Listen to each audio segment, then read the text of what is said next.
Pois bem, esta aqui é a segunda parte da explicação do painel de análises sobre usinas hidrelétricas em Power BI. Esta página é majoritariamente voltada à análise das vazões e, da mesma forma como eu fiz na primeira parte, eu pretendo explicar cada um destes 4 gráficos aqui e suas funcionalidades. Ao final, eu pretendo incluir também uma discussão sobre alguns pontos. Pois bem, vou começar aqui com este primeiro gráfico da esquerda. Ele vai permitir que o usuário calcule a variação da vazão média entre duas datas, tá certo? Então, eu tenho aqui acima alguns filtros. Um deles é a usina hidrelétrica, lembrando que eu tenho 30 usinas aqui, todas UHS. Tenho aqui o tipo de vazão, são 5 tipos, conforme explicado na primeira parte. E aqui eu tenho filtros de data, né? Onde eu coloco a data do início. Tenho 10 anos de data aqui e a data de término. E este meu gráfico vai mostrar qual foi a variação daquela vazão entre a primeira data e a última data. Então, se eu quiser ver esse gráfico com maior detalhamento, eu clico neste botão aqui, o modo de foco. E aqui eu consigo ver a vazão turbinada da usina de Capivara, lá na fronteira de São Paulo com Paraná. Tá bom? E aqui entre essas datas de fevereiro de 2014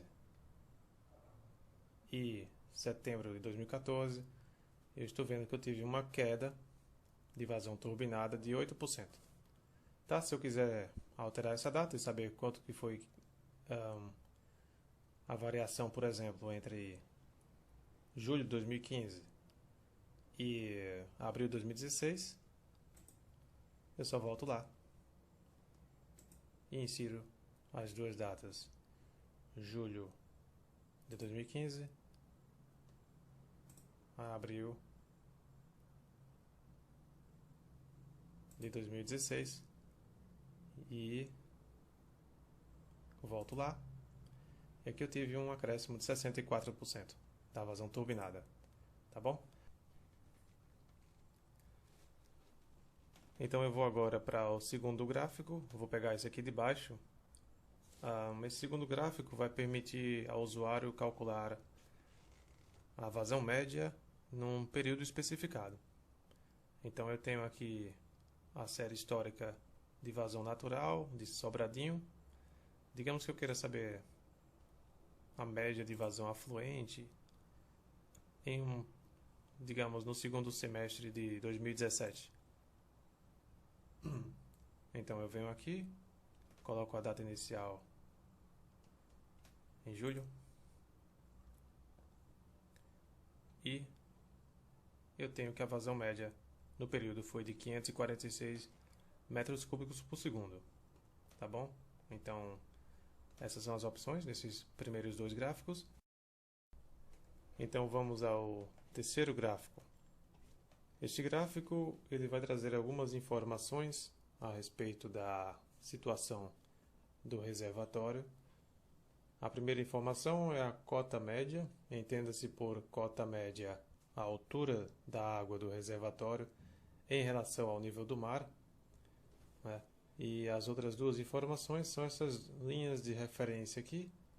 Temos aqui o nível mínimo e o nível máximo operacionais. Estes 2 são parâmetros de projeto e irão delimitar o chamado volume útil do reservatório.